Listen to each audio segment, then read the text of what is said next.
there's a state of Palestine, it makes sense.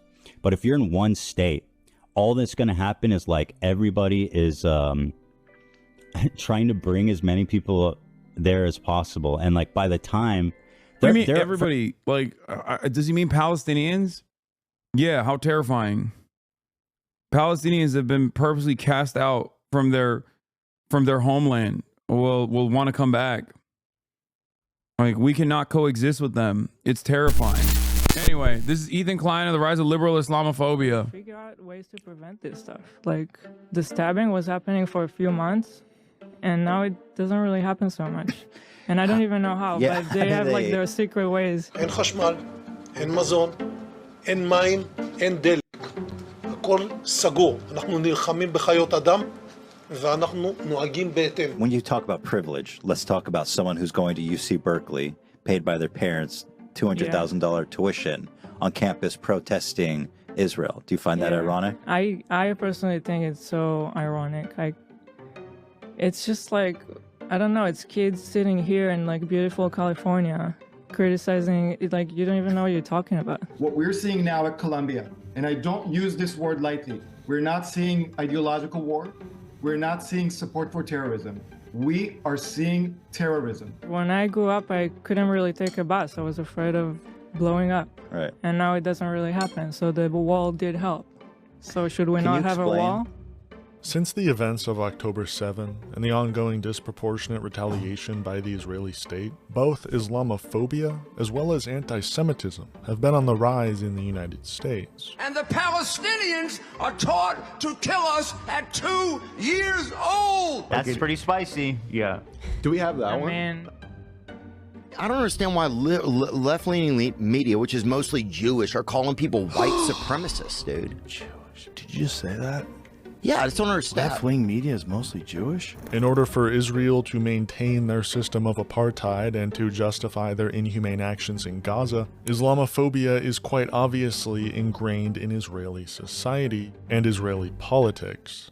However, by associating itself and its actions with the religion of Judaism, falsely claiming to be acting on the wishes of the Jewish diaspora, Israel, ironically, is also perpetuating anti-Semitism. And that is 100% by design. They are vehemently against not only Israel, not only the Jewish students. Anti-Semitism is unquestionably a problem at the universities, but it goes significantly beyond that. These are protesters who are being influenced by outside organizations. The Islamic Republic of Iran is thanking them for their work. They are giving permission. I mean, how can chat literally laugh at this person who is also unflinchingly presenting an insane conspiracy in the same breath as they fucking yell at me over my assessment that is probably not fucking aliens that are invading Wildwoods, New Jersey?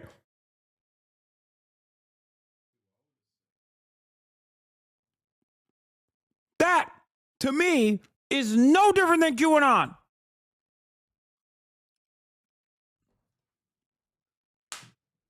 You understand? That's why I'm so mad about all this shit. I can't stand the stupidity, regardless of whatever ulterior purpose it serves, okay? I can't stand it. Mission to these terrorists. Overnight, the U.S. House passed a bill 322-91, and a group of representatives say they want to protect their Jewish constituents. And the bill would essentially make... You're not really denying the aliens as much as you're trying to dismiss there being actual drones, though? No, you're too stupid to understand that I'm not saying that there aren't any fucking drones. I'm simply stating that these are it's very unlikely that these are nefarious drones that are coming from an Iranian mothership or Chinese drones. The large majority of the drones that you see are not drones. They're just aircraft that you think are drones. There is definitely also a lot of commercial drones that people are flying around, especially now because there's more interest, there's more intrigue. And those are the people who are trying to figure out what's going on with the drones, so they fly their own drones. The average person doesn't have the understanding of what is a drone and what is a fucking commercial aircraft. That's it. I'm not discounting the idea that there might be actual fucking testing being conducted on drones that like Amazon and Walmart will use for shipment, or drones that might be deployed on a civilian population by some defense contractors. I'm not discounting that at all. I'm simply stating that there are less likely narratives here, and that is that there is a fucking alien mothership or an Iranian mothership, and that these are drone swarms happening to fucking, I don't know, do something. No one says what they're trying to do. The closest we've arrived at a tangible conspiracy theory that actually says they're trying to do something was the one guy that we just watched, the CEO, who said, oh, they're fucking bomb-sniffing drones. They're nuclear radiation-sniffing drones, actually. And they're doing that because there's a nuclear warhead that my friend saw that was trafficked from Ukraine to the United States of America so they can do a fucking false flag operation and go to war with Russia.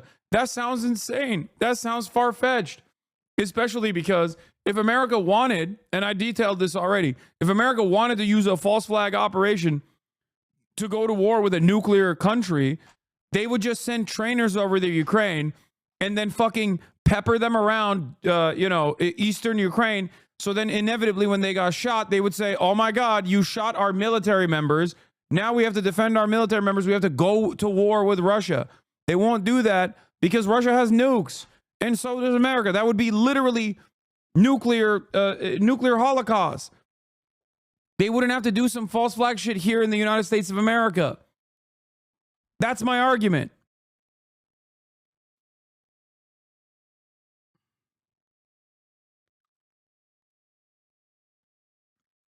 Okay?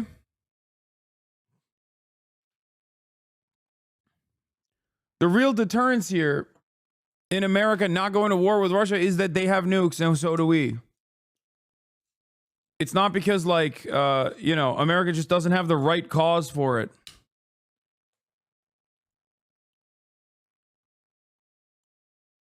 Oh.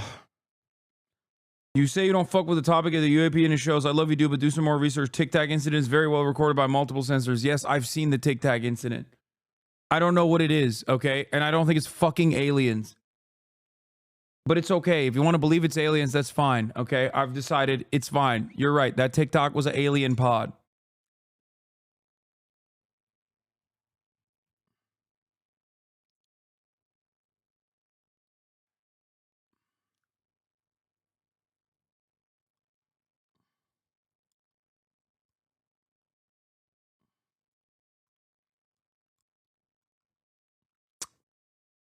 The alien perk. Yeah. It's a perk 40, dude.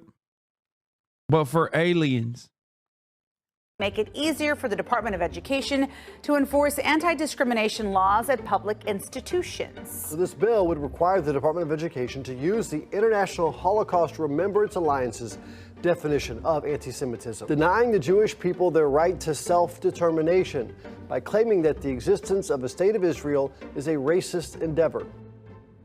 Anti-Semitism is an ancient form of bigotry, but since the creation of Israel for the past 80 years or so, it's been used as a tool for the growth and continuation of Israel's existence. And no, this isn't some conspiracy theory. Israel quite obviously wants more anti-Semitism in the world in order to justify its Zionist project. And by continuing their atrocious actions in Gaza and the West Bank, while wearing symbols representative of Judaism and claiming to be acting on the basis of Judaism, they guarantee the continuation, if not escalation, of global anti-Semitism. The anti-Semitic decision of the International Court in The Hague is a modern Dreyfus trial, and it will end the same way. The decision to issue an arrest warrant against me, the democratically elected Prime Minister of the State of Israel, and our former defense minister, was made by a rogue prosecutor who's trying to extricate himself from sexual harassment charges,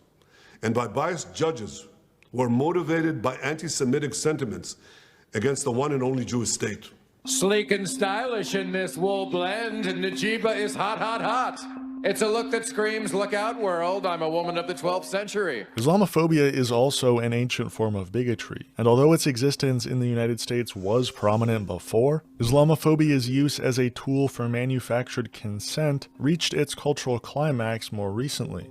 Specifically, after 9/11. You're saying that Islamophobia is not a real thing. That if you're critical of something... Well, it's not a real thing when we do it. Right. Well, no, it really isn't. I'm not denying that certain people are bigoted against Muslims as people. And that's a problem. Big of you. But why are you so hostile about this? It's gross. It's racist. We have to be able to criticize bad ideas. And of course we do. No liberal doesn't want... Dude, Sam Harris is so funny. Look at this tweet. The problem of anti-Semitism in Europe is mostly coming from the Muslim community and the far left. It's still a fringe phenomenon in the U.S., though that could change. And it's so funny because this is like the European style. He's doing the European method. That is fucking delusional, dog. These are the people that did the Holocaust. And you're like, yeah, the people who are direct descendants of those who carried out the atrocities of the Holocaust have no nascent, unexamined anti-Semitic tendencies whatsoever. It's actually the fucking Muslims that are importing anti-Semitism to these countries. It's also ridiculous to say it's a fringe phenomenon in the U.S. There's a lot of unexamined anti-Semitism in the U.S. as well. It's gross. It's racist. We have to be able to criticize bad ideas. And of course we do. No liberal doesn't want to criticize bad ideas. But Islam at this moment is the motherlode of bad ideas. Jesus. So we have 9/11 was a major turning point in the United States. The 90s were almost seen as the end of America's global fight against evil. The USSR was far behind us, and the United States didn't have a major adversary that they could villainize for their own self-interest. So in August of 2001, when George Bush was briefed by the CIA about credible threats of plane hijackings, it was the perfect opportunity for manufacturing consent. And that opportunity became reality on September 11th. Today, our fellow citizens, our way of life, our very freedom came under attack in a series of deliberate and deadly terrorist acts. I've directed the full resources of our intelligence and law enforcement communities to find those responsible and to bring them to justice. We will make no distinction between the terrorists who committed these acts and those who harbored them. For the next 2 decades and counting, the United States would use this day to not only justify their actions in Iraq, but to justify any sort of potential war crimes inflicted on an Arab or Muslim population. The 9/11 attacks were carried out by Al-Qaeda, an organization headed by Osama bin Laden, which had openly declared war on the United States and was committed to killing innocents in our country and around the globe. And so we went to war against Al-Qaeda to protect our citizens, our friends, and our allies. And 9/11 was only the catalyst. Growing up in the United States post 9/11, I was surrounded by subtle yet quite obvious in retrospect anti-Arab propaganda. 2013 saw the release of World War Z, a zombie apocalypse movie, where at the movie's climax, we see a mob of zombies scaling the walls surrounding Jerusalem and attacking the civilians taking refuge. And who's on the other side of that wall in real life? Palestinians. This movie literally illustrates Palestinians as blood-hungry zombies. 2014 saw the release of American Sniper, a film following U.S. Navy SEAL Chris Kyle and his deployment in Iraq and then New Orleans. He then later said that when he got back home, that he was on top of the Superdome and he... Dude, that's like, dude, fuck Chris Kyle. Oh my God, fuck Chris Kyle. Motherfuck Chris Kyle. Oh my God. Oh my God, he's such a fucking racist, lying piece of shit, dude. Fuck him.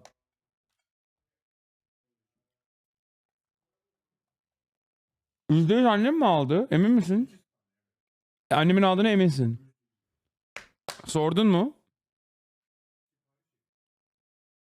Sipariş ettin. My dad has ordered the fattest cannolis I've ever seen. After I told him, please don't buy any more desserts and treats. I keep eating them. I can't stop myself. Okay.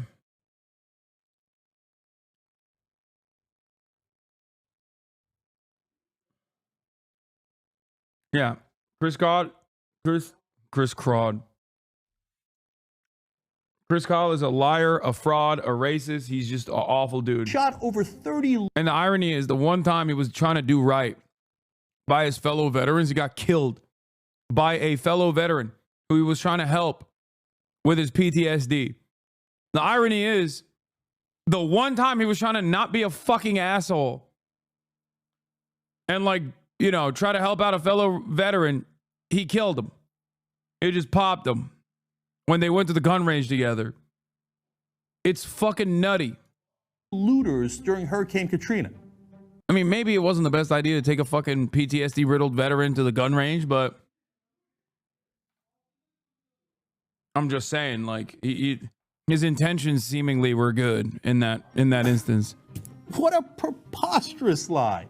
How stupid are you if you believe that? Throughout the film, he's seen as both a hero of America's freedom, as well as a victim of our own actions, almost making it seem like we had to be in Iraq, but it was still a sad situation. God, I love neoliberalism. And what was happening during the release of this movie? The United States was propping up and funding rebel groups in the Syrian civil war to overthrow President Bashar al-Assad. And whoops, we just created ISIS.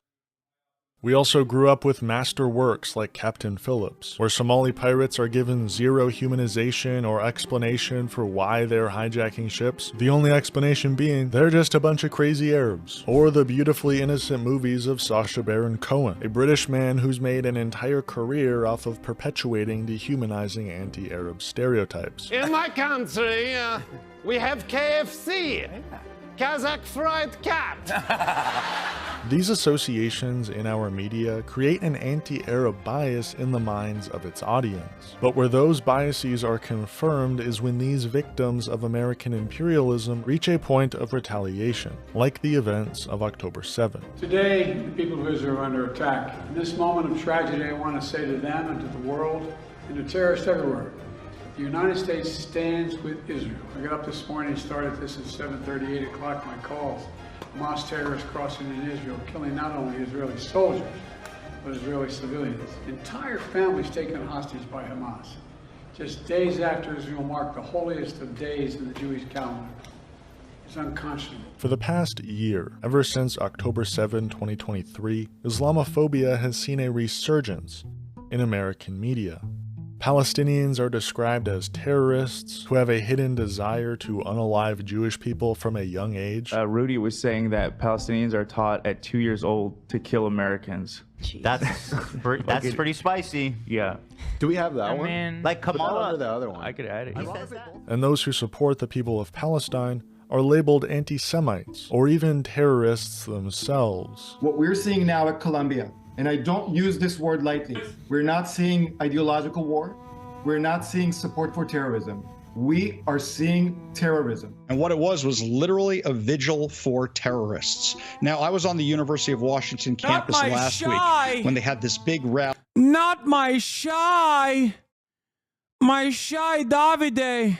This big march for Hamas, when they were literally chanting, from the river to the sea, Palestine will be free. And they mean free of Jews. They want all Jews out of the land. I had people literally tell me to my face that they were celebrating the fact that babies had their heads cut off. There's nobody on the entire platform to call him out. Nobody. They've all been banned.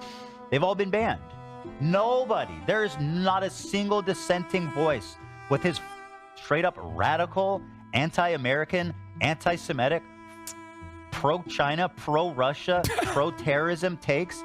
This is fringe, psychotic shit that is not normal. Anti-Semitism, however, has also been on the rise since October 7th, thanks to Israel's undying ability to associate its war crimes with the religion of Judaism. A religion, by the way, that is fundamentally built on peace and the idea of loving thy neighbor as thyself. My Jewish values teach me to oppose apartheid.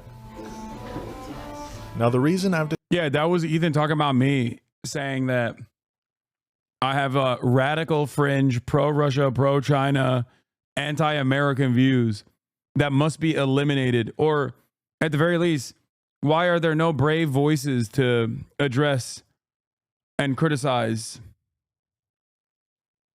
decided to make this video is not simply to analyze the growth of both Islamophobia and anti-Semitism. The way politics is today, political analysis becomes significantly more interesting and easier to understand when discussed in the context of internet drama. In fact, this OG YouTuber has built an empire, a dying empire, off of internet drama. This OG YouTuber, famous for his appearances in blackface, brownface, whiteface, and poopface, has more recently become famous for spewing, on the daily, both Islamophobic and anti-Semitic rhetoric. Fresh criticism for Hasan, who is an outright supporter of terrorism, quite literally. He is a champion for terrorism and a supporter of terrorism. And if you don't believe me, watch the video. Now there's a lot of deep...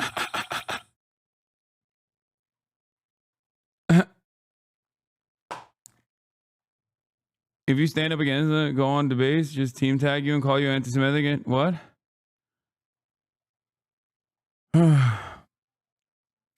Yeah, as you guys know, I'm a big fan. Do you sometimes feel like we're feeding into Hosborough and making it more effective by addressing every single point over and over and over and over again? No. I think it's worthy. There are moments where it's like silly to do that. And then there are moments where you need to make sure that people understand. There are moments where you need to make sure that people understand where you stand. Especially because there are obviously, like, there are people who say anti-Israel shit, and they do that to launder anti-Semitic narratives. There's an Arabic phrase that means repetition teaches the donkey. It seems anti-Semitic. Just because you said it's an Arabic phrase, which automatically means it must be anti-Semitic.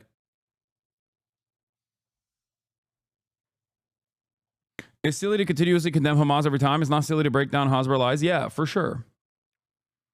I also don't want to I want to weed out people who get duped, or rather believe the people who just like will cynically sneak and launder anti-Semitic messages into criticisms of the state of Israel. You know what I mean?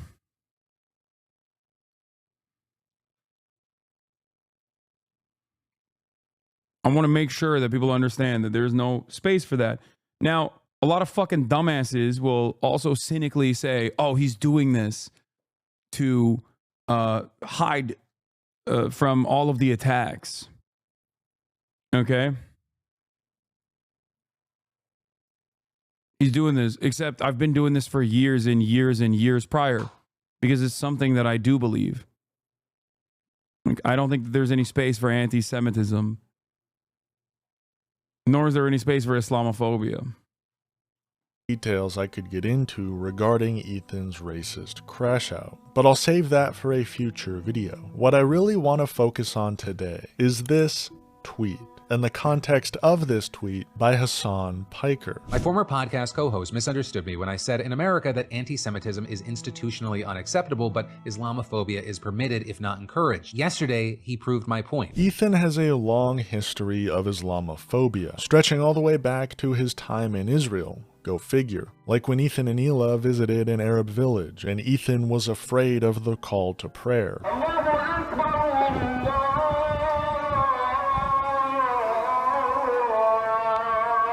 Hila, are you sure we're going the right way? Hila, are we going the right way? I'm hoping so. Yeah, no. I don't know, we just need to find the water. You know what they say? Follow the Allah Akbars. Or when Ethan said Arab Muslims have an inclination towards committing acts of violence. I do, on the other hand, acknowledge that, like, I think per capita, a lot of the weird fucking terrorism and crimes and shit, I mean, there's definitely some strong thread of violence through the Muslim community.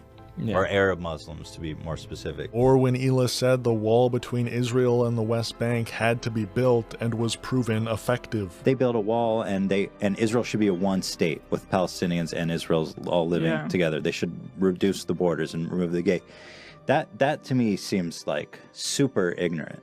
It is, because when I grew up, I couldn't really take a bus. I was afraid of blowing up. Right. And now it doesn't really happen. So the wall did help. There's still a lot of other ways. There's tunnels and, you know. Yeah. Rockets. Yeah. When Ela was a kid, it's just, it's an epigenetic,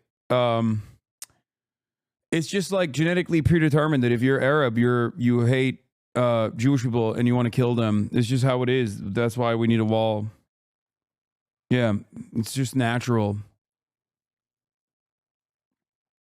I want people to understand that, like, reasonable people or good people can also be duped by these narratives as well. Okay? Especially because there has never been a fascist movement throughout history that hasn't justified its fascist nature by creating a healthy dose of propaganda and laundering it over and over and over again. It's not like, while we all understand what the Nazis did were horrifying, right? Like, they also spent a good deal of time early on laundering anti-Semitic sentiment in order to justify what was to come later down the line. It's not like they were just like, yeah, we want to do the Holocaust because we're evil. Okay, they didn't say that. They didn't just like magically one day decide like, yeah, let's just put all the Jewish people in concentration camps and kill them because we're bad guys. And then that's how they communicated that to the public. And then the public was like, well, we're also evil too. Thank God.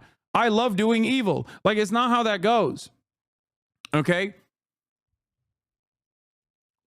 It's not like Jim Crow or the apartheid in South Africa was presented to the population as, we just actually want to do bad things. We want to do bad things to black people. No, it was a century of justification for chattel slavery that was repackaged throughout time as society evolved.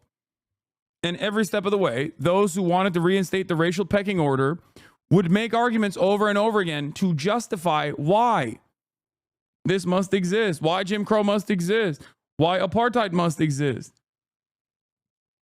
That's it. And I don't think people understand that. Like, when they have this like unexamined, resilient, Islamophobic attitudes that they've grown up believing, that they've been socially conditioned into taking as truth, and they hear something like that, they go, yeah, that tracks. This argument tracks. The self-defense argument is something that I can understand. That's why Israel, even to this day, will always bring forth the self-defense narratives. The expansion of the Golan Heights, which is annexed Syrian territory that the Trump administration acknowledged as permanent Israeli territory in direct contravention of international law. There is now a further expansion of the Golan Heights, according to the Israeli government. The reason why,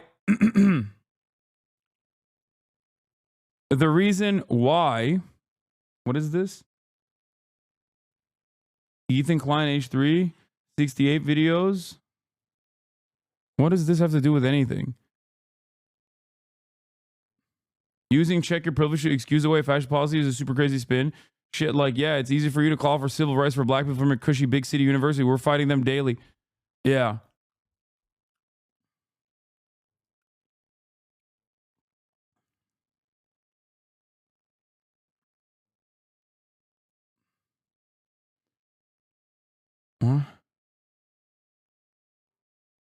What is this person saying? There was there's a lot of weird ass motherfuckers Greater in the Israel chat that today. blocked out the West Bank and Gaza.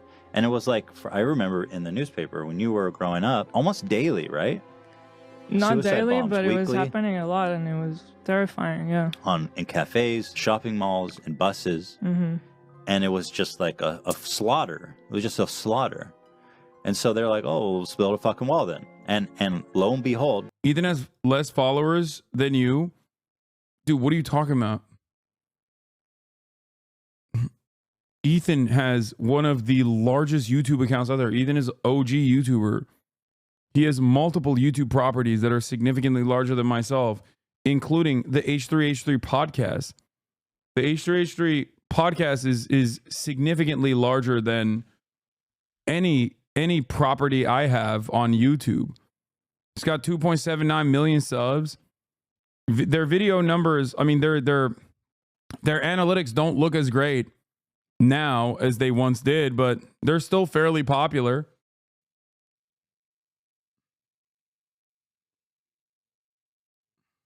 No more suicide bombs. And my whole time there. Also, it doesn't even matter. Nick Fuentes has way less motion than myself, but I still see him as a serious threat.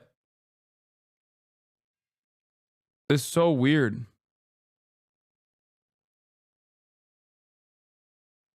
Like, just because someone is like far less consequential doesn't change. Like, if they're saying something, if they're trying to normalize certain ways of thinking. My whole 5 years living there was like one failed attempt, shitty attempt. Mm-hmm. You know, the list goes on. You told me once you went on like a mission with them to like a terrorist city. But these clips are all quite old, and for a while there, Ethan was able to hide any of his own Islamophobia. Yet when October 7 took place, Ethan Klein's Islamophobic tendencies came to the forefront. I find it incredible that people think that Hamas is going to take over all of Israel and happily coexist with Israelis. If there's a state of Palestine, it makes sense.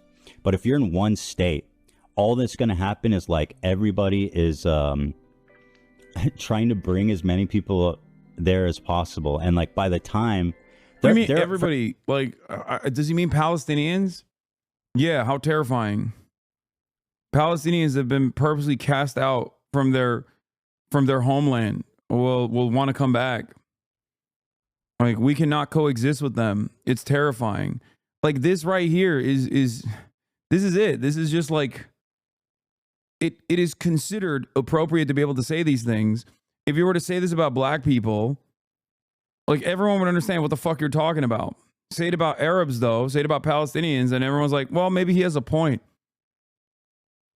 And the worst part about it is that, like, Ethan himself does not give a shit. I know he, at least when I talked to him, I don't think he gave a shit about the demographic concerns of the state of Israel. Why the fuck should he care? He's from California. Like, ridiculous, right? And it feels like this is a relaundering of a certain point of propaganda that has worked on him as well.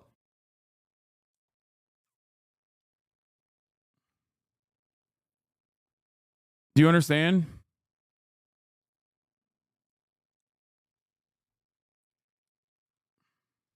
Frankly, are a lot of Palestinians, right, in the area. And once the Palestinians outnumber the Jews, basically... Like, this is just great replacement. You understand that, right? I'm sure Ethan would understand that. When people say this in America, that's why I always point out, we here in the United States of America, the royal we, have demographic concerns. But when someone says that to you in the United States of America, virtually everybody understands what the fuck's going on. Okay? Especially those who are well-read, or especially those who are at least somewhat liberal-minded, very quickly understand when a person says, we have demographic concerns in the United States of America. What does that mean? Ne? Dış kapı açık. Kimse yok ama dışarı. Başka bir şeyler daha mı order ettin? Kafayı yiyeceğim ama. They keep ordering food. That sounds like what why racist people would say pre-desegregation. No, that's exactly what it is. Demographic concerns by the demographic in-group is inherently a racist concept. It has historically always been at the forefront of fascist ideology.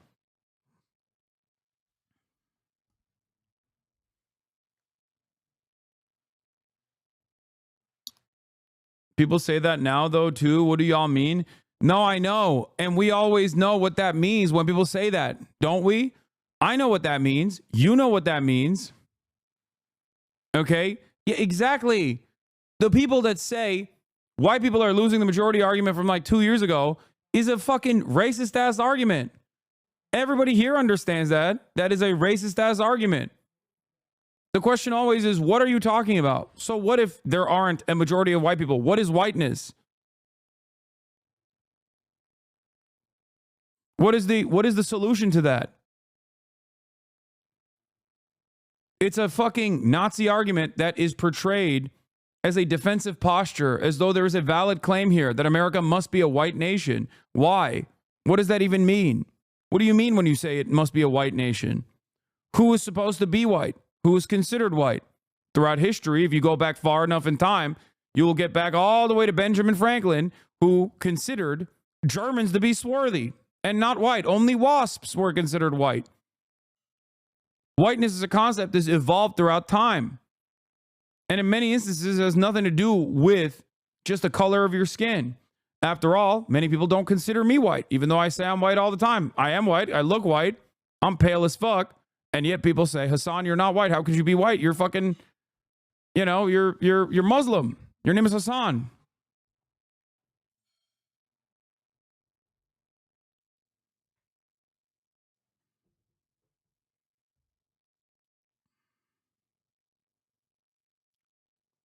And a big chunk of why people are no longer, are no longer as white as they once were is because miscegenation is no longer illegal. So what are you going to do? Are you going to make it so that it's illegal to fucking race mix? It's ridiculous. Anyway, let's continue. Anything is fair game for the Jews. Anything. Oh, it's going to be a secular country? You mean Hamas, the Islamic fundamentalist group? Wait, I don't understand. No one is saying that Israel needs to be a Islamic caliphate. Like, that's ridiculous. Yeah, no, when people say it must be a secular country, that's what they mean.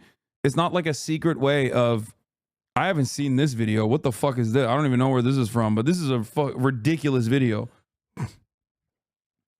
Yeah, no, secular means secular.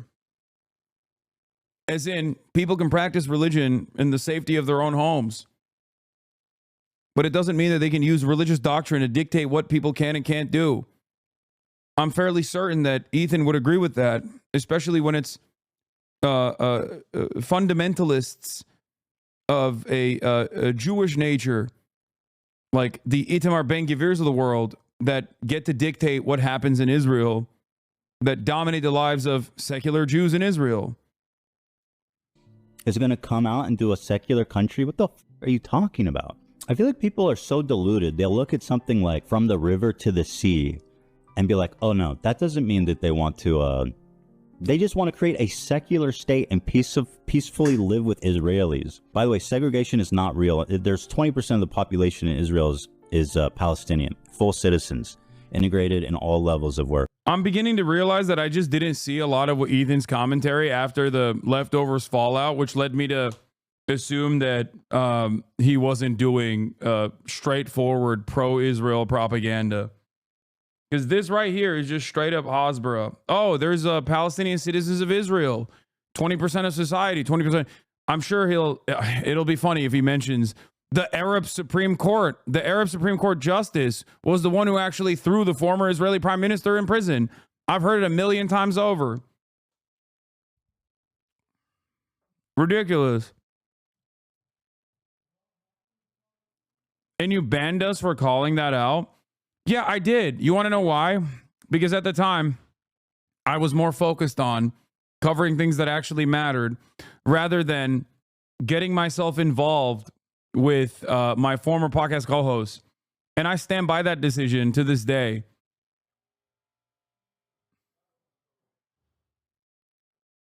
I know this is petty, but the similarities are... Okay, dude, stop.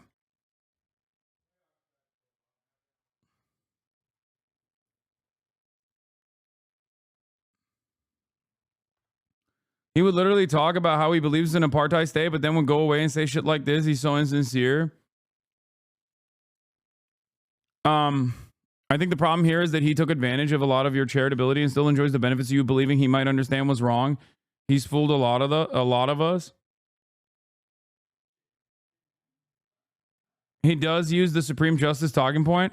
And over time, he played victim, claiming that people calling him a Zionist are being anti-Semitic. Ironically, an anti-Semitic statement in and of itself. But I'll get to that in a bit. That's my problem, is that people, they're watching with the expectation, they're looking for any... I think his past open criticism of Israel and advocacy for Palestinians carries so much weight until October 7. Yeah, it carried a lot of weight for me too. Don't double down. You didn't do research about your co-host. Take the L and move on. Token Yemeni. Yeah, my bad, dude. I should have spent a what did Ethan say hour every day instead of covering the slaughtered children that Israel was killing at the time. You're right. My bad. Sub for years, I was fooled too by him.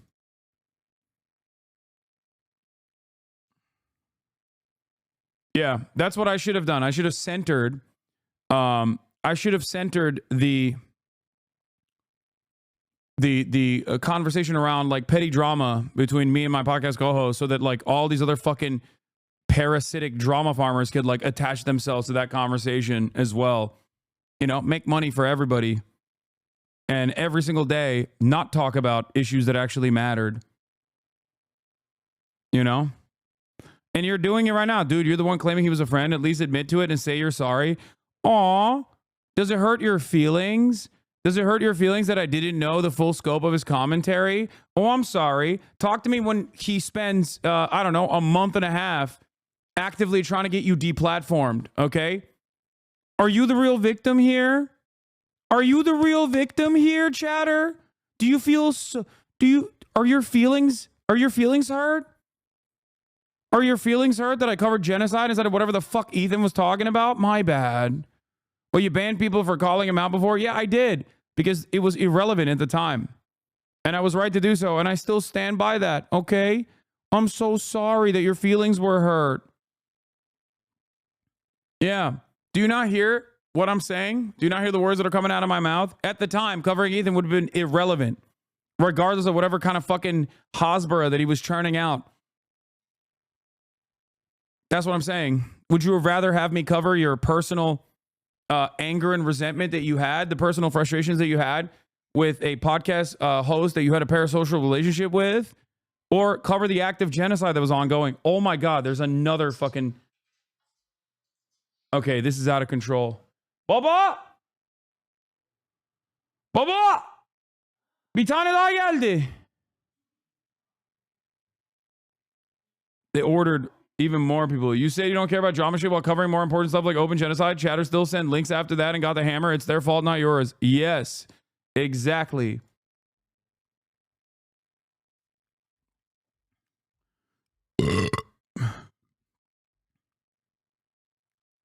Anyway, little nugget of to get indignant over and to call me a Zionist. Mm-hmm. If you call me a Zionist, you're anti-Semite. You know why? Because I'm not a fucking Zionist, and I've made that exactly profoundly, deeply clear. So when you see someone on Twitter, when you see someone in the audience calling me a Zionist, what they're calling me is a fucking Jew. Mm-hmm. And this whole Zionism thing is just so fucked up. It's basically a purity test on Jews. Mm-hmm. You got to be, are you a good Jew or a bad Jew? It's so crazy because, like, there are hella Jewish people, many of which I collaborate with, many Jewish people that are on this platform that simply don't agree with Ethan. And yeah, if someone is an anti-Zionist, actually, okay, and Jewish, and then someone turns around and goes, oh, you're a Zionist, okay, yeah, I would assume that that person is anti-Semitic. But it seems like Ethan has given enough. It seems that Ethan has given enough information to people who are passing by or people who are actively tuned into his podcast, like large chunks of his progressive fan base that don't agree with him on this issue and have made up their own conclusions. segregation is not real. Y'all, the Palestinians' land day does not commemorate the Nakba or 67. It's 1976 during Yitzhak Rabin's first government. 20,000 dunams of land were expropriated from Palestinian citizens in Saknin to build Jewish towns. As a part of the Judaization of the Galilee, the Palestinian protested with a general strike. The military shot and killed 6 unarmed protesters. Since the 1948, over 700 Jewish towns have been built on Israel, 0 for Palestinian citizens. Yeah, Ethan, also in the conversation that I had with him at the time when I thought he was, pro-Palestinian, pro-Palestine in general.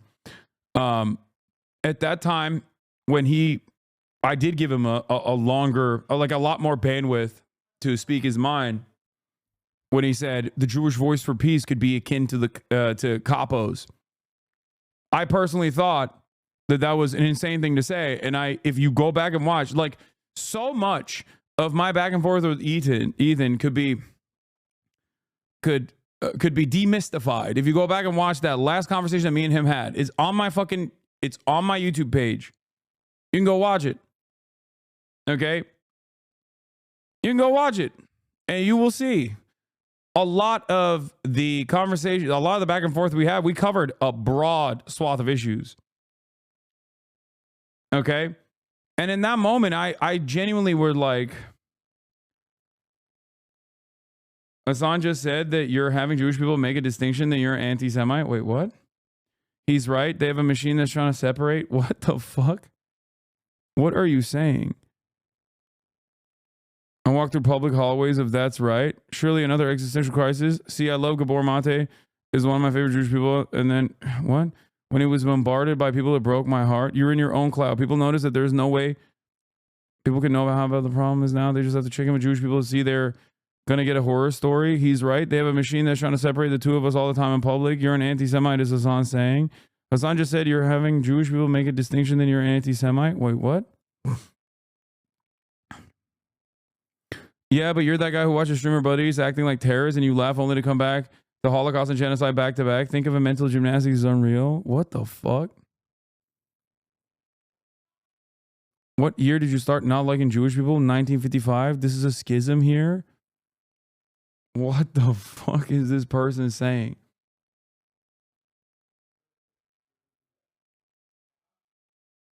He called Matt Lieb anti-Semitic. Matt Lieb did Birthright. Eaton said on the YMH podcast that Birthright was brainwashing by rich Zionist Europeans. I don't know what the fuck this guy's saying, but I think it's great that he's in here. He should say it. So, in what world is that normal? To be like, sorry, no Zionists, death to Zionists. So, you go to all these campuses, no Zionists allowed. So they're saying, are you a good Jew? Or are you a... Yeah, it's funny that he says this.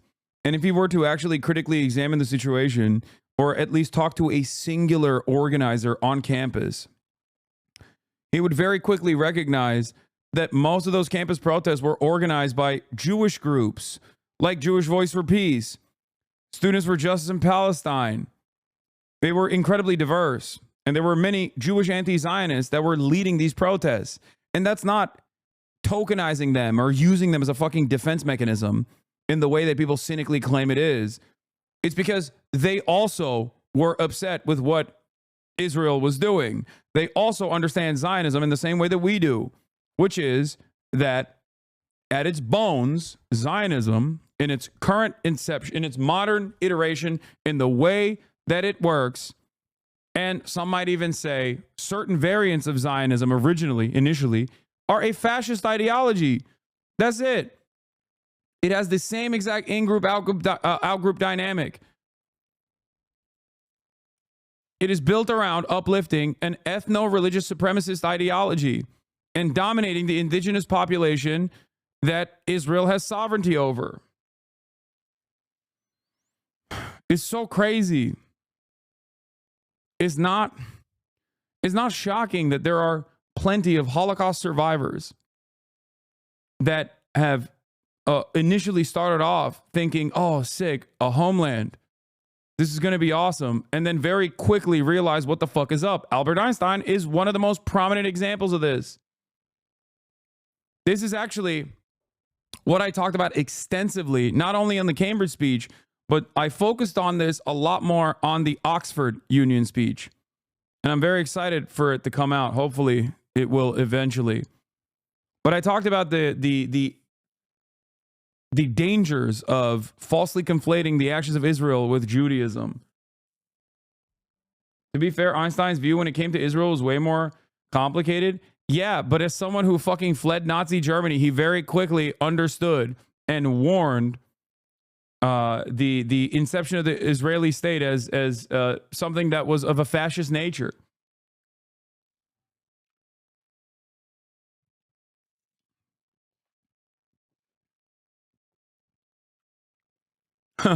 This person says, if I write crazy shit, would you read my history of Pose?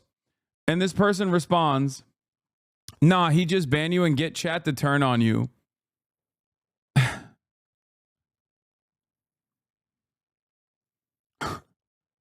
Meanwhile, he got banned last time for spamming gooner, gooner, gooner, gooner, gooner, gooner, gooner.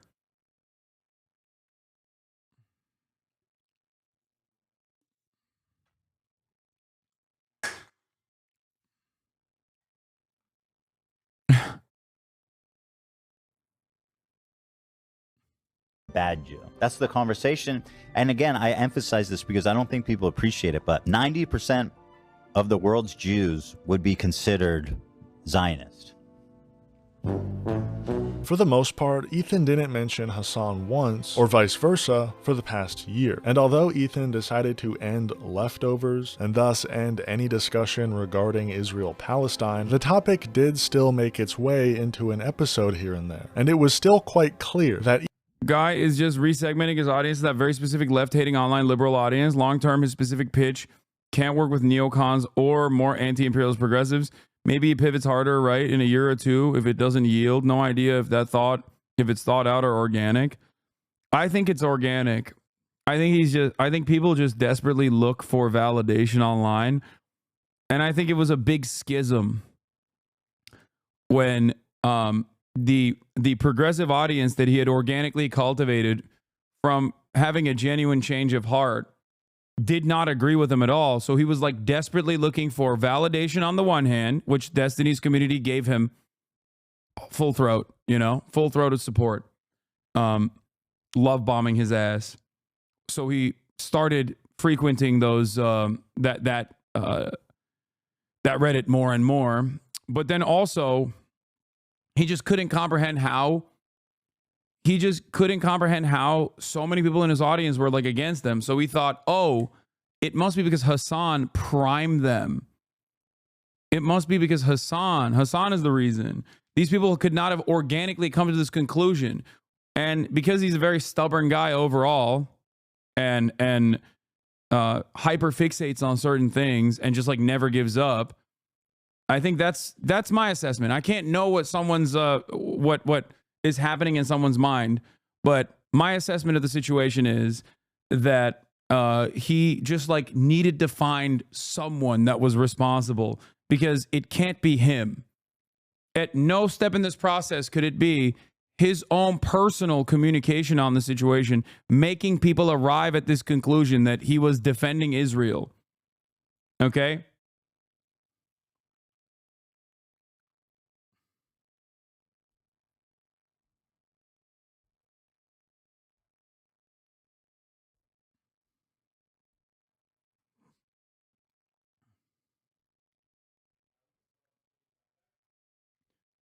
Out of respect, you even now show charity. I would be so mad.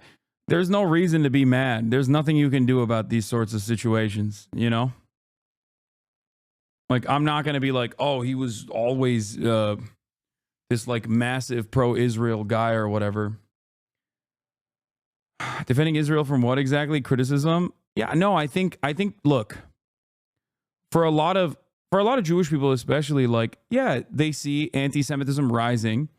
And if at any point do they actually associate criticism of Israel with anti-Semitism, and people like Dan Bilzerian play a fucking formative role in people assuming that all people who criticize Israel are just like him, they're like fucking Holocaust deniers or whatever, yeah, you're going to freak the fuck out. He's got Jewish children. You know what I mean? He doesn't want him to grow up in a fucking anti-Semitic country. And in his mind, there's a very real problem that like, that is specifically happening on the boundaries of the Israeli conversation. Okay? For many other people, Jewish anti-Zionist and non-Jewish anti-Zionist alike, they're like, what the fuck are you talking about? Like, yeah, that's real. But also, you know what else is real? Real bombs falling on people's heads. And I think that's where this conquest begins. Ethan and Ela had some difficulty with the topic, but it wasn't until the day of our Holy Lord, September 11th, 2024, when Ethan Klein decided to go on a full-on spite-driven and seemingly Islamophobic crusade against Hasan and anyone associated with Hasan, more often than not people who are pro-Palestine. Why did he all of a sudden decide to go on this deplatforming campaign against pro-Palestinian streamers, many of whom are Arab themselves? Simple. They were promoting terrorism and simping for Osama bin Laden. My friends, it's so good to see you again. Happy Friday to all of my beloved audience members, to my crew, to my beautiful wife, to my dogs. TGIF. I want to talk about my beef with bin Laden. Okay. Okay. Now, I made the brave assertion on Instagram, and again, this stems from these TikTok people who are like being like simping for bin. They think you orchestrate every YouTube and Reddit comment. That's really funny because like I actively have avoided talking about Ethan, like even in moments, especially leading up to the election when he was like really, really, really trying to get my attention and trying to get me deplatformed. I still was like, I don't, I have more important shit to cover. Bin Laden because he was anti-American and failed to read the rest of his manifesto. Yeah, no, I love the holy warrior paving the path to peace. The holy anti-Soviet warrior Osama bin Laden paving a path to peace. In which he said specifically, the reason I did this attack is because you're all gay Jews who aren't Muslim, it's doing Sharia law, and also you give loans. I saw this tweet, and it had, and this moment, it got even more, but I had This is the funniest thing because like, Wow Mao is correct. Do Americans actually know why bin Laden did all that? Or do they believe he hated that they can vote or something? And like, it's a combination of the fact that, yes, Osama bin Laden absolutely was resentful towards the United States of America, was anti-Semitic as well, and, definitely didn't, in his personal life, I suspect, enjoy, well, he was a hentai watcher, but he didn't enjoy, he had a Salafist approach or a fundamentalist approach. Okay, all that stuff is correct. But a big part of this concept of blowback revolves around arming and beefing up certain Saudi assets alongside the Mujahideen, only to have them continuously watch Western imperialism happen in their area and go, okay, well, fuck you. I'm going to now use the training and the weapons and the access that I got being a CIA asset, and I'm going to turn it on you. Like, that's it. That's the whole entire principle behind what I was saying when I said America deserved what it deserved, okay? Fundamentalist approach to hentai. Can't speak on his gooning habits. Just know that he had hentai in his, I believe he had hentai in his hard drive.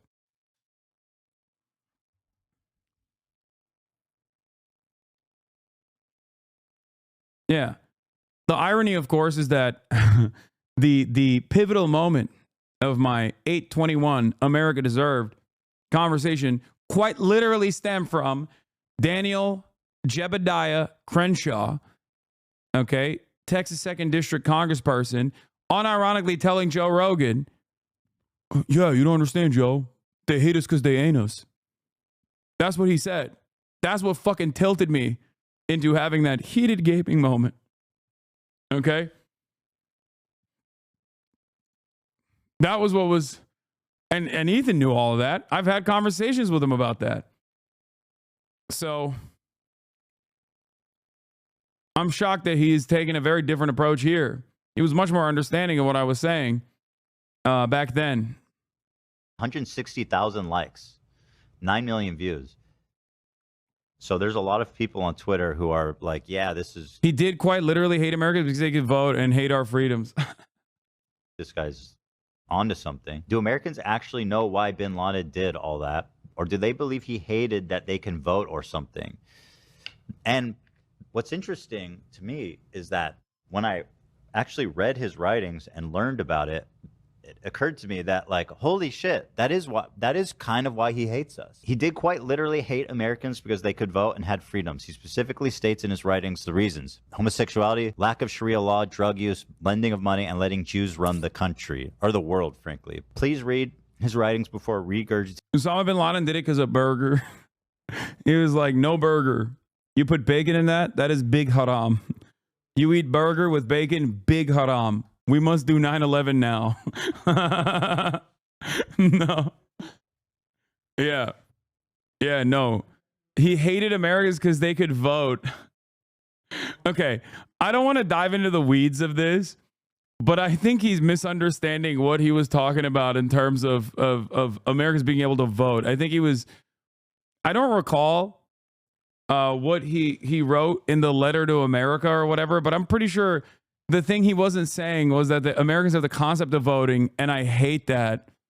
It was more so who they were voting for that he hated. I'm not saying it's correct, and I don't agree with Osama bin Laden, but it is pretty funny that, like, he read it. I'm imagining in my mind that Ethan angrily reading Osama bin Laden's letter and just seeing the words voting and going, oh, he hates the concept of democracy. That's why he did 9/11.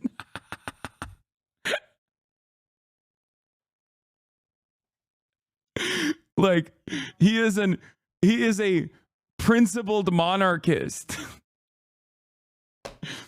And just hates the mere act of voting.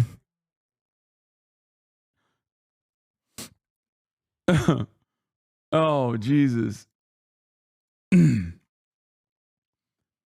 is unironically regurgitating the they hate us because our freedoms attitude that many Americans displayed at the time. The problem now is that it's 2024, which is a wild time to regurgitate this propaganda. Like, just wait for a false flag operation or something so you can just fucking push this out. Oh. Tinky talking points and running defense. Yeah, he used that they were voting to justify their murder. He said that Americans deserve 9/11 because they voted the president in. Yes. For a mass murdering, homophobic, anti-Semitic piece of shit. Fuck bin Laden. Anyone trying to rewrite history. Yeah, I mean, if I want to extend a little bit of grace to some of these people that, you know, I'm assuming have not actually taken the time to fully read his manifesto or his writings or whatever. You know, there are parts of it where he's critiquing, you know, U.S. imperialism and messing with countries in the Middle East, like you said, and it can come across as like, okay, he's making some points here, but like, yeah, I mean, that is like he's not a good guy, okay, but yeah, why else would an American asset do this? Why else would a former American asset do this? That's a part of it. That doesn't mean he's right to do it. I certainly don't think so. But it's like ridiculous to go, oh, he hates America because of the freedoms that America has. He's just like, he's not even jealous of the freedoms. He just like hates that those freedoms exist. You have to read on. Like, yes. You can't just read like you can't read the back cover on this one like you should. No one is saying he wasn't insane. You have to delve a little bit deeper, like you said, and consider why he was insane. Why are Americans so afraid of this analysis? It just like breaks Americans' brains immediately. That's why. You should delve a little bit deeper, because the further you read, the more it's like, oh, he's fucking insane. Okay. Coming to the conclusion that bin Laden hated us because we could vote and had some level of freedom of expression, that is the... Responding to Bush saying that they hate our freedom, he said, if so, then let him explain to us why we don't strike, for example, Sweden. Ew. Osama bin Laden was a debate lord. Ew. Oh, add that onto the list of why I don't fuck with the guy. Ew. Osama been debating. Oh God. Why are we not attacking Sweden then? They are a free nation. Osama bin Laden be like, that's a straw man argument. Oh God. Debate lord, hentai gooner, literally never shaves, lives in a fucking cave. Osama bin Laden is a Redditor. Oh my God. Oh my God. He's a fucking Redditor.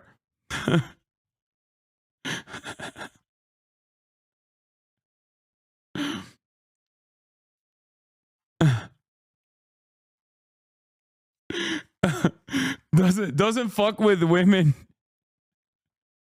Okay, I'll add another one. Osama bin Laden, if he were alive today, would 100% hate female depictions. Okay? Loves hentai, hates women in video games. Oh my God, welcome back, Osman Gold.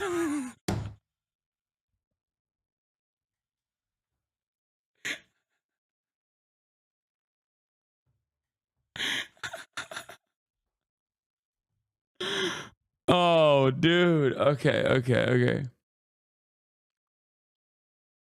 The dumbest, most white supremacist argument you can make, and is an obvious example of Islamophobia. So the first thing I saw was this dude named Comrade Casey. Comrade Casey says, Ethan Klein has never heard of historical analysis. And I'm thinking, like, we can analyze it all we want. That's his literal words. Like, he's just like, I hate Jewish people and I want to kill people who have freedoms, who aren't following Sharia law all the time. And they're like, well, what did he really mean by that? It's obnoxious, but this isn't actually the most obnoxious. Then comes everybody's favorite, Frogan. So here I am saying, actually, Osama bin Laden bad. And her response was, this motherfucker never shuts up. Oh my God. I mean, he really showed Frogan.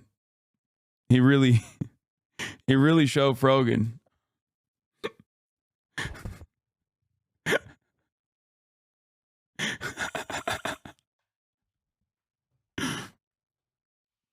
He definitely did not prove her point.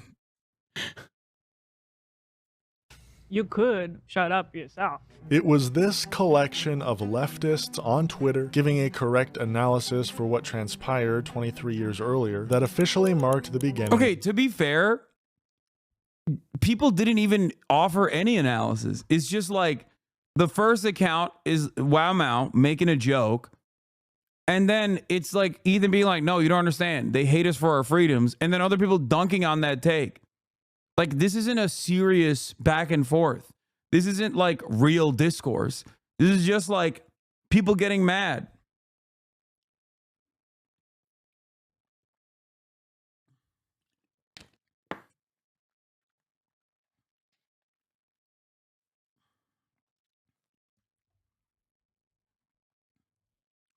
By the way, you also criticized those TikToks at the time, but Esau Hasan TikTok editor in bio and went crazy on Zoomer Wow Mao. Yeah, Zoomer Wow Mao, my worst editor of all time, literally never edited a single goddamn fucking video for me. Okay? I have never mentioned Frogan's ethnic or religious identity, but I'm always reduced to Zionist. I'm the one being racist, this festering bigotry. Let me also say I give zero fucks about Frogan's crocodile tears. She has inserted herself in the middle of my convos. She didn't even insert herself into this convo. There is no convo happening. Like, what is the convo? of Ethan Klein's public hatred for socialists. Someone who a year earlier described himself as a socialist, or at least socialist adjacent, had now reached a point where he hates most socialists and thinks of them all as terrorism, simping anti-Semites. So anyway, here's what I said. No, I think more importantly than that, also anti-America. I do want to go back to that original point because that's the most Steven Crowder-esque take that I've ever heard from Ethan when he was like, why is nobody leaving? Why is nobody left on Twitch to contest Hasan's pro-Russia, pro-China, anti-America, terror-loving statements? And that to me is like, that is Steven Crowder shit. Like, straight up. Straight up. That's just literally Steven Crowder shit. Like the notion that, you know, I'm like anti-America. I'm just unconditionally anti-America. For the crime of what? Saying that like America has awesome power and could use it for good, but instead uses it for evil and an unequal exchange and extraction of natural resources from the global south. Like that's not, you know, I want fucking healthcare, man. I don't care about 800 military bases all around the planet. You know, I don't care about justifying that. Like permanent war, permanent occupation. You clearly don't watch Steven, lol, strawman, Steven Crowder. We have Steven Crowder defenders in here. Why did you block that guy? I need to see what he had to say.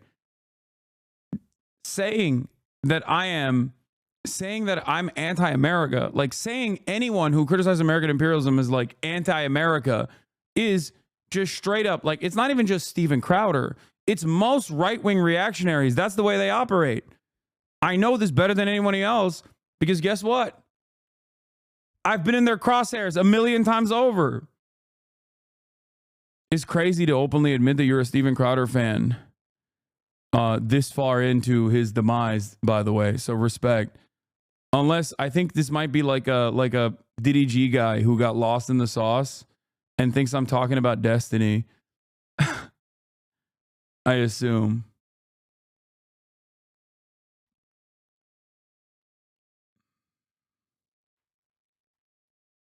Conrad Casey, Hasan, it's me, Mr. Parasocial Hope, all is well. Yeah, all is good.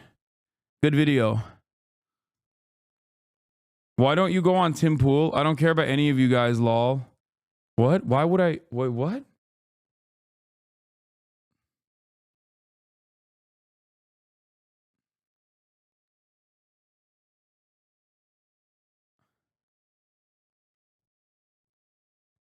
You think you think I'm doing a straw man on Steven Crowder? Like this actually is a Steven Crowder fan. What the fuck? This is awesome. He's a Tim Pool fan as well. What am I going to go and talk to Tim Pool about as he dances around the issue of Israel over and over again? And then says what? Ukraine is the greatest enemy of the world. America must apologize to Russia.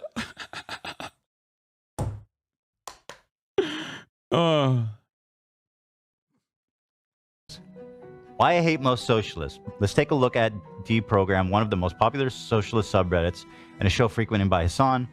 These are the guys who said all Israelis are valid military targets, including babies, just by the nature of existing and being born there. So let's see what they're up to on election day. Ethan Klein was quite public about his hatred for woke socialists, but whenever mentioning this, made sure to include that he doesn't feel that way about Hasan. I haven't watched the whole thing. It's long as fucking. I generally don't like watching videos like this because it's usually depressing. And it seems to have like a neutral title, but I think everybody noticed as they were watching through it, even Hasan, I think, commented on it, that this video is a little fucking weird. Yeah. You mentioned you had watched it. Yeah, I saw the whole thing. It is biased towards Hasan, right? It's all about how you kind of screwed everything up. Hutch, why still do the settler babies line when he knows the context? He was there. You were telling it to him originally. Who, Hutch does the settler babies line? Or are you saying Ethan still does the settler babies line? It's weird that he would like defend that a year ago, but now he's like using it. That's why I think That's why I think he would most likely. That's why I think he would most likely do the Hasan is a fucking rich socialist that owns a house, and that's like.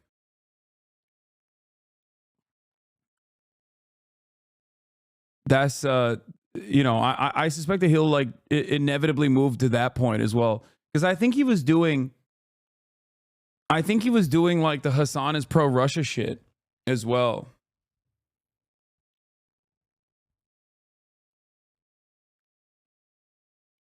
So he's just like slowly going down the fuck Hasan pipe.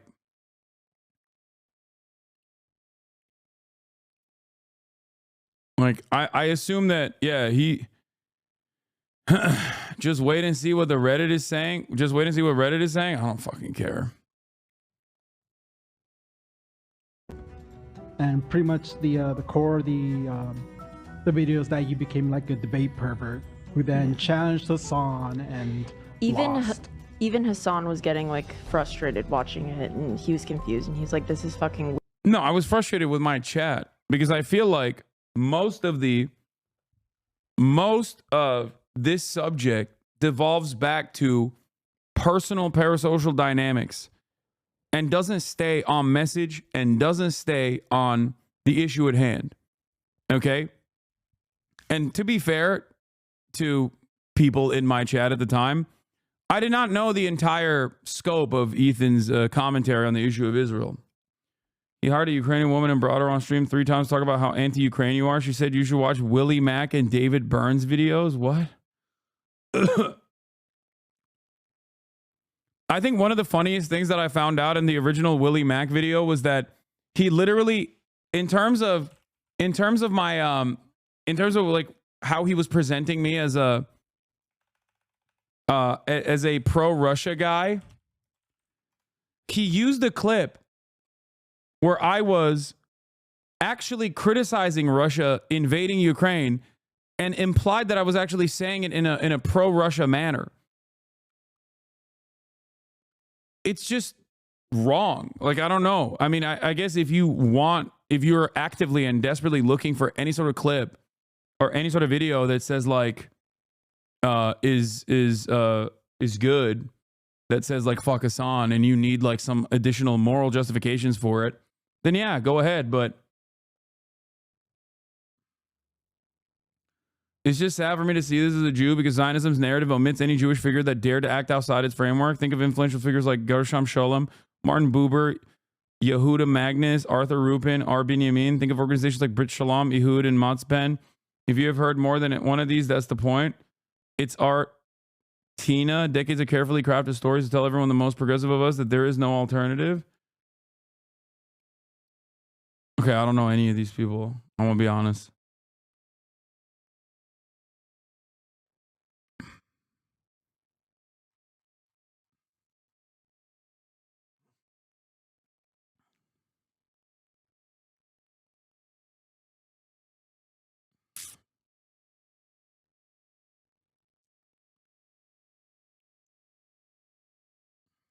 Weird. Yeah, Hasan didn't like the video at all, from what I recall. He thought it was weird, and the more it went on, the more he kind of like disliked it. Oh, I gotta go. I gotta finish. I'll finish this tomorrow. I gotta do the podcast. Personal news wise, I ended the broadcast. We watched a YouTube video that was really good, and I highly recommend you guys check it out. It's by Comrade Casey in the chat, also known as, I believe, North Star Radio. Is that what it is? Is that what his YouTube name is? I forget. It seems to me that this guy is the exact sort of awful person Ethan was talking about that is within Hasan's community. And again, I'll say Hasan's video didn't have really any nasty comments, so I am definitely talking about people like this who are not in his comment section. So, but people get so crazy going on the fuck Hasan rabbit hole. I've been a subscriber for 2 years now, and it literally seems like sickness or something that people get infected with. It makes sense, man. Virtually every subject matter I cover and the perspective that I offer is either something that most people have not heard of or directly hate. They've been conditioned. They've been trained into fucking hating these naysayers. Think about it from the perspective of something that most people would agree to. Socialized medicine. There are still a shit ton of people who think it's bad because it's socialist, it's bad, it's communist, it's socialist, it's terrifying, it's too disruptive. Okay? And when someone comes out and is like, yeah, actually, I think we should have socialized medicine, they go, oh, fuck you. That's it. Like, a lot of people are trained to despise those who say, here are some of society's problems, we got to fix them.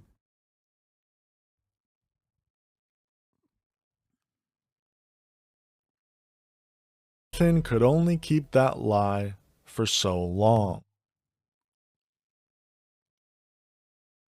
Anyway, you are so smart and so brave. No, I mean, I'm not like looking for fucking flowers here. I don't know why people cynically say dumb shit like this. Like, you don't come across as intelligent when you say something like this sarcastically in the chat. You come across as like smarmy and annoying.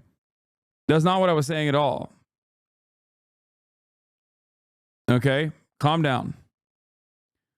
We still got SNL. We got sad news from Ludwig, and then we'll do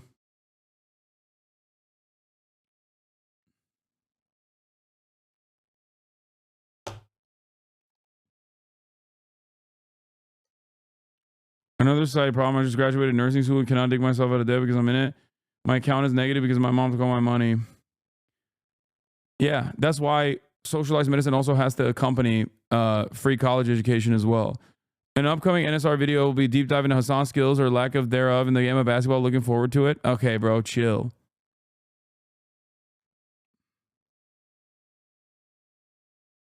These are people who are unsure of Hasan's take on Russia. That's not the case. Putin is not a good person. He's a horrible monster, okay? And so is America. The people of Ukraine are stuck between two fucking forces. And there are plenty of countries that have been able to successfully neutralize, like Finland. But the ultimate goal here is neutralization, to have a buffer zone that is not even, that's not directly a part of NATO. Because God, I was so fat. Damn, this is right after the invasion. What the fuck? None of the edits nor the skip sections of the stream were made in relevant context. The edits were made to enhance the streamlining of the video. Putin has made his most aggressive actions yet. Do you miss your headrest? No, this is a new chair.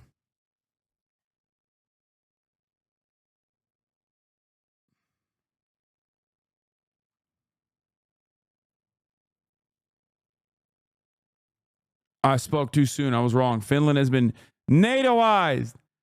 They said Finlandization of NATO. But I did the NATOization of Finland.